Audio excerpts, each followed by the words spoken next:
911, what's your emergency?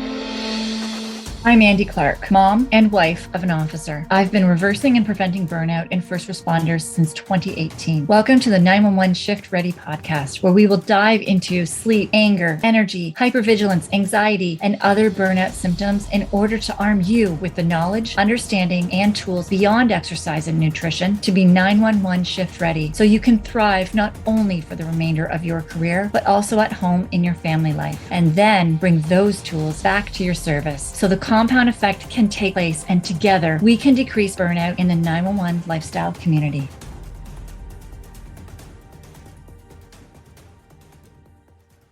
In this episode, I am going to dive deep into snoring and the most common reason that first responders snore. Now, gaining weight, being overweight can definitely aggravate snoring, can exacerbate it. But that is not what we are going to be talking about today. There actually is another cause that is more prominent, is a larger reason as to why more first responders snore.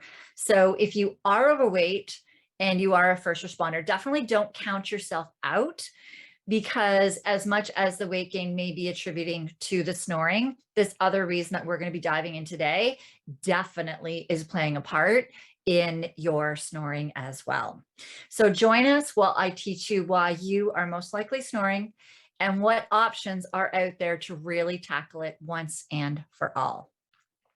Now, before I dive into this, I just thought that I would tell you a little bit of a story of when I started this in 2018. I had no idea how rampant snoring ran between all first responders. And because fire is 24-hour shifts and you guys are around one another, EMS as well, you get to hear one another when you're sleeping. And anytime that I ask fire how quiet their station is when they are able to sleep all at the same time, there's usually some laughs going on because it is not quiet. There are so many of them that are snoring. And even when they are in absolutely separate rooms with seemingly thick walls, they can still hear certain members of their crew. And many of them as well have sleep apnea machines that they bring back and forth with them to the station and back home because they have gone past that window to where their sleep is even more interrupted. So this is such a big deal, which is why I brought this into our episode number 3, is because how rampant snoring does occur in the first responder world. So with first responders, most of them that I speak with, when they're trying to stop their snoring, they're really focusing on the snoring itself. They're trying to use nose strips to open up their passageway, prescriptions to try to get themselves into a deeper sleep.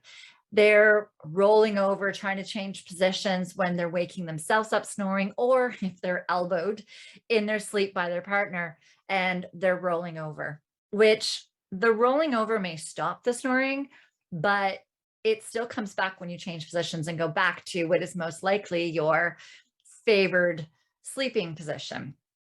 And it can go to the next level as well, where you start sleeping in another room from your partner and you're sleeping either on the couch or another room, and neither of you is still getting great sleeps, let alone it not being great for your relationship.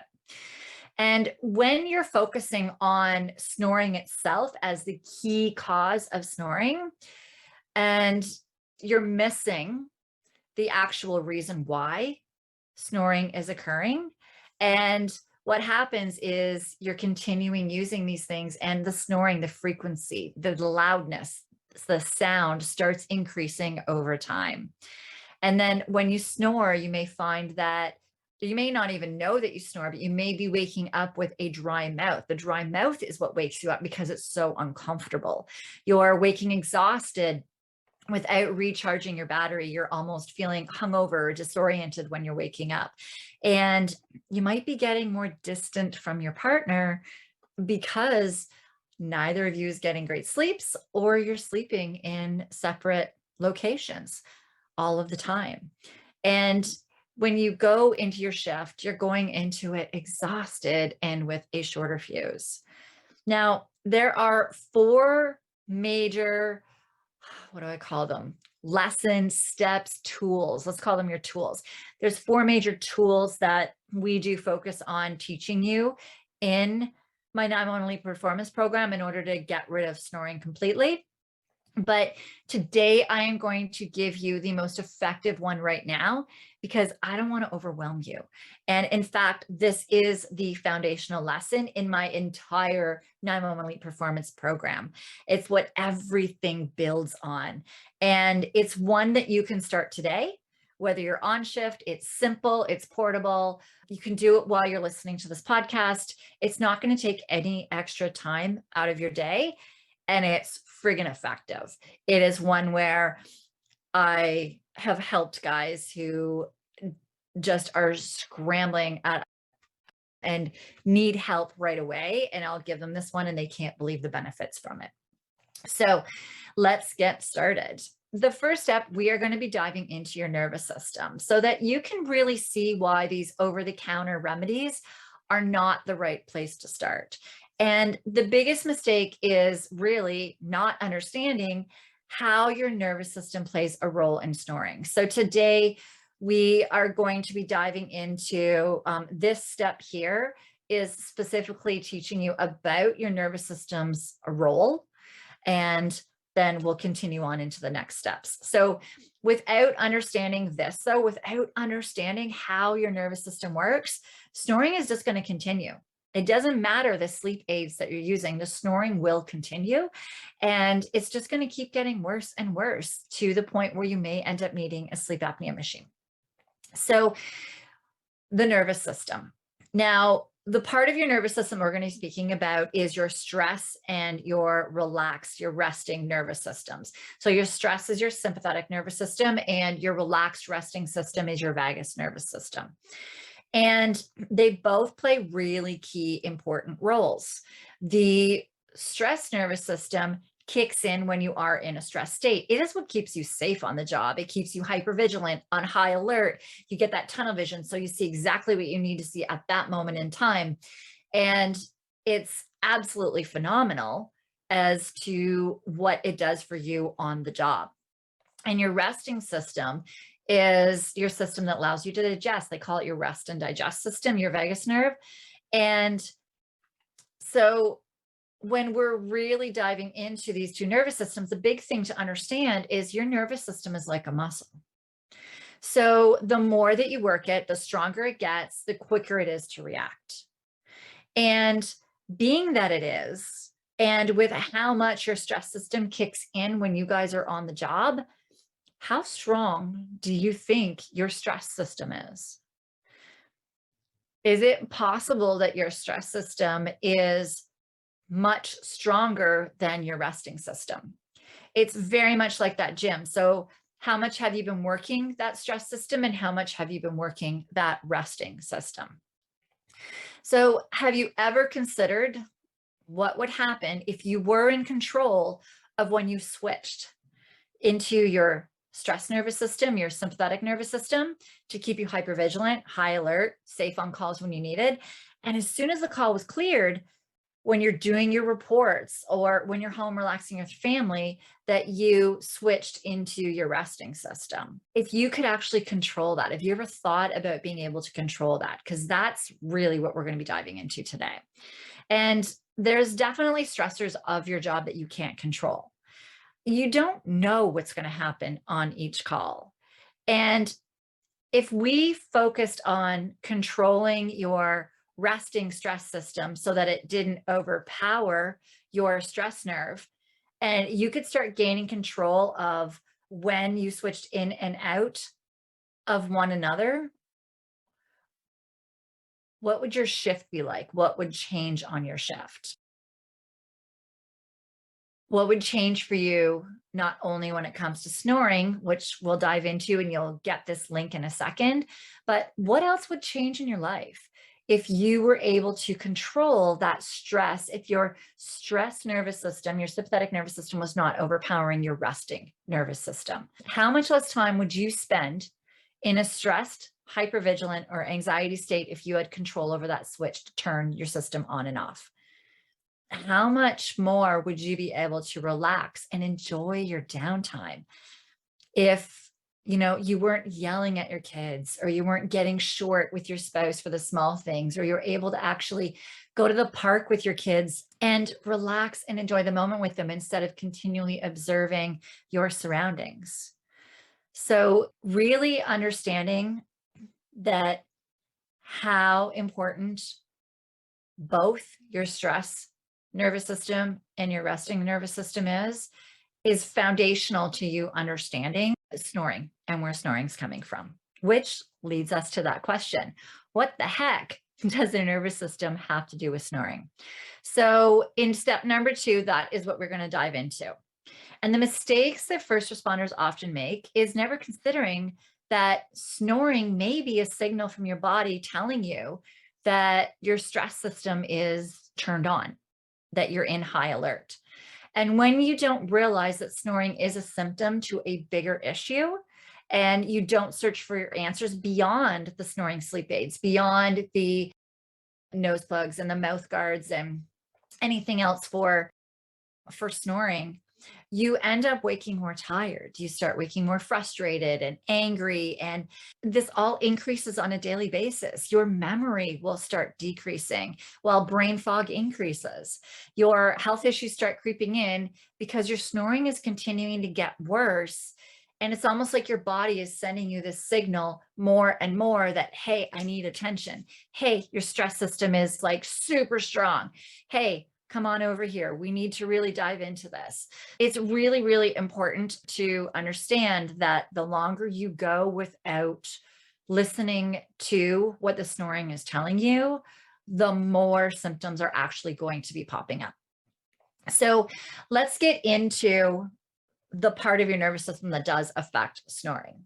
So when your stress system is kicked in, it actually there's a soft spot under your ear. You'll be able to, if you just kind of go behind and under your ear here, you'll be able to feel this soft spot where there's not bone.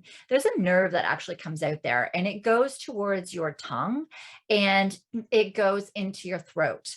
Now, this nerve is actually connected with your vagus nerve, your resting. It's connected with your vagus nerve. Your vagus nerve actually turns that on to be hard. Your stress system turns it off and relaxes it. And the reason that it relaxes it is because it actually relaxes your tongue and relaxes your throat, which when you are in a fight or flight state, when you are in a foot pursuit, when you are in like fighting for your life and you're running and you need to get that oxygen in, you breathe through your mouth and it opens up that throat, opens up your tongue, your airway relaxes so you can actually get more oxygen in, you can get more air in. It is a protective mechanism for you when you are in fight or flight, when you are in that stress state. So when you're sleeping, if you're in your stress state, you start snoring more because this nerve starts relaxing your tongue, relaxing your throat. And that's why when you're in certain positions, especially laying on your back, your tongue then starts relaxing back, closing off your airway a bit and causing some snoring. When you roll onto your side, that's why it'll stop. So it's really important to understand that when you are snoring, that is quite often, for most of you, it's your stress nerve that is kicking in and relaxing your tongue and your throat. And with my husband, that's how I always know when his stress system is becoming more and more taxed. He starts snoring. When he did the 37 days straight, it was about day 21, 25, in around there, he started snoring. And it's fascinating too, because it's not even on like a long operation. There are parts with his day job that he does have in emergency management that can get quite stressful. Even though he's working regular hours, that is more the mental taxing stress. But when he's really stressed, just from the normal day-to-day of the work, not long hours, not special operations, anything like that, I will notice too that his snoring starts kicking in. If you're Snoring aids, your mouth guards, your nose clips. Mouth glue is another thing that I've actually tried once and I will never try again.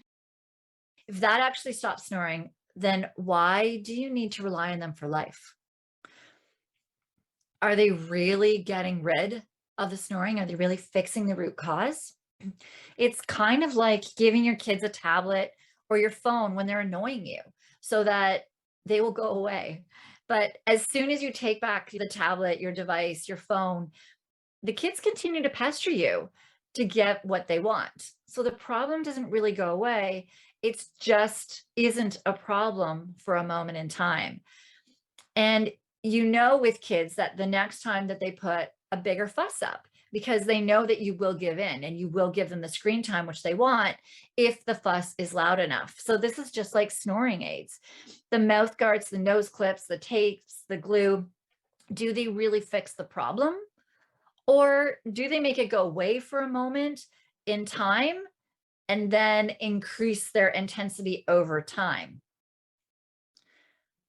Interesting if you think about it that way. So with the sleep aids, are they really, really hitting the root of the problem? So let's move on to step number 3, where we're going to figure out which system, your stress or your resting system, is kicking in for you right now. I'm going to teach you how to actually know which system is kicked in. Sometimes you're going to know because you are hypervigilant. You are feeling the anxiety. You're on edge. You can't shut it off. That's definitely your stress system. But there's other times where you may not even be sure, or while you're sleeping. And being able to figure that out is going to make such a difference for you to know, oh, I'm in my stress state right now, and I need to definitely pull out the tool that I'm going to teach you today and switch right back into your resting system. And when you don't know how to do this simple test and figure out which nervous system you're in, then you're not going to be able to control that switch from your stress into your resting nervous system. And when you can't control that switch from your stress to your resting system, then you're not able to get out of that hypervigilant state. You're not able to shut it off. You're not able to relax with your family. You're not able to focus on your reports, remember details of what happened on your call. You're not able to do any of those things when you can't switch into your resting system. So it just ends up keeping you hypervigilant, keeping you on edge, and causing you to quite possibly yell at your kids, and definitely leads to more and more snoring. What we're going to talk about today is mouth breathing versus nose breathing. As we said before, there are different things that your stress system and your resting system are in charge of in your body. Your resting system is in charge of nose breathing. And we already talked about that mouth breathing is part of your stressed state for that fight or flight, where the tongue relaxes, throat opens up so you can get more air in. That's all mouth breathing. Mouth is stress state, nose is resting. Where are you right now? As you're listening to this, are you breathing through your mouth or are you breathing through your nose? If you're breathing through your mouth, you're in your stressed state. That's often why, as well, if you're waking up with a dry mouth in the morning or in the middle of the night, you're breathing through your mouth. You may not even be snoring. You may be, the breathing through the mouth starts before the snoring, and then the snoring after. You end up getting into sleep apnea, a lot of sleep struggles. So when you're breathing through your mouth is getting dry more frequently because of the way that the oxygen is going in and out, and it really dries out your mouth. So interesting as well is to start taking notes of your colleagues' breathing, and take a look around when you're just on a shift, when you're in parade, and see who's breathing through their mouth and through their nose. And then take note of that person's, the way that they present themselves. Are they the one that's calm or the one that has a short fuse? Are they the one that is really good at remembering details for the reports, which may or may not be breathing? Some people are just better at remembering things than others as well, but have their reports stayed consistent, or have you noticed with somebody that their reports are declining? Take note, are they breathing through their mouth? This is a great thing. I do this with my kids. I will see where they're breathing out of. Is it their nose and their mouth? And you can tell, because when they're starting to get amped up, I'm like, We just breathe through our noses and they instantly calm down. So it's really fascinating when you start taking note of yourself as well as those around you as to the temperaments of everybody, who's breathing through mouth, who's breathing through nose, which leads me to a question of, is working your stress system to be as strong as possible preparing you to keep yourself safe on the job? Or have you ever considered what happens if you spend too much time in your stress system and it overpowers your resting system? I'm going to ask that again. Do you need to train your stress system to be as strong as possible? Or have you ever considered that there might be a threshold of training it too much where it's overpowering your resting system? And how specifically does having a strong stress system that overpowers your resting system help you relax and stay calm on your days off and enjoy your family? If you are breathing through your mouth, if you are constantly in that stressed state, and your stress system is so strong that it just keeps kicking in over and over, like, take note, when you can command that switch, how long does it take to start breathing through your mouth again? So start taking note of these things because it's really, really important. And that will tell you how strong your stress system is. So just a recap. We know that your stress system and your resting system work like muscles. The more you work them, the stronger they get, the quicker they are to react. When your stress system kicks in, your tongue and throat relax, which when you're laying on your back and sleeping can cause snoring. When you are in your stress nervous system, you breathe through your mouth. And when you're in your resting nervous system, you breathe through your nose. What we're going to do right now is the very last step in this is we're going to teach you how to switch. Start training that switch where your stress system and your nervous system, so you can start taking back control of when you are in a stress state to keep you alert, safe on calls, and when to switch back as soon as the call is clear. There's nothing like getting to a call, being totally amped up, and staying in that stress state for a while, even though the call cleared before you got there. And without being able to control this, when you are using your stress or resting nerve, your body will continue to switch into your stress nerve. And your sleeping is going to continue to rear its ugly head along with all of the other symptoms that I've been talking about. And you may end up living with a life of being consistently elbowed by your partner when you're trying to sleep, or worse, sleeping in another room and still not waking up with energy because your body cannot get into a deep restorative sleep where you are sleeping in your resting system. So we're going to show you this one step today. And the reason that I'm only showing you this piece is because it's such a foundational piece. It's like a gym exercise. And when you are in the gym, you need to focus on the first foundational pieces before you can start adding more advanced layers to your workouts, or you will get injured. Your body won't remember, your muscle memory will not be there in order to give you the maximal benefits moving forward. So this is like a gym exercise where the reps count. The more reps that you do, the stronger that your resting system will become. And it's super easy. I've already alluded to it. It's breathing through your nose. When you breathe through your nose, you have on the top left side of your nose, up just kind of above your eyebrow, your sinus actually touches part of your resting nerve, your vagus nerve. And then you also have all of these nerve fibers of your resting nerve, your vagus nerve, that are all around your diaphragm. When you breathe in that air into your belly, they are the most innervation of these nerves. The largest mass of this resting nerve surrounds your diaphragm. The thing is that these nerves are unmyelinated. So they don't have, it's like a wire without the rubber coating, which means they are more susceptible for us to react to them. They're really quick to react. They're also very easily damaged. So we find in PTSD that there's a lot of the nerves that are damaged around the diaphragm. So making sure that we can keep these nerves strong best helps you as well during traumas.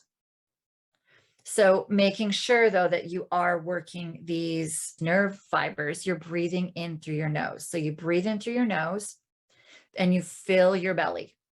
Pause and breathe out through your nose and pause. All of it slow. It's at a pace that works for you. Now, you may have done some of this in your tactical training. I know fire does a lot of this where you're learning how to breathe, box breathing in when you have your masks. The corrections officer that I worked with, he was former fire as well, corrections, and he had to put his gas mask on. And he was like, the breathing is what helped him because they were in the middle of, there was a fight going on and they needed their gas masks and he was fighting at the same time. He said he probably would have hyperventilated had he not understood how to do this breathing, and his body just instantly kicked in to do it to keep him calm with his gas mask on. I know too, in police tactical training, there's a lot of talk about box breathing in a lot of the combatives, in firearms. It's talked a lot about in tactical.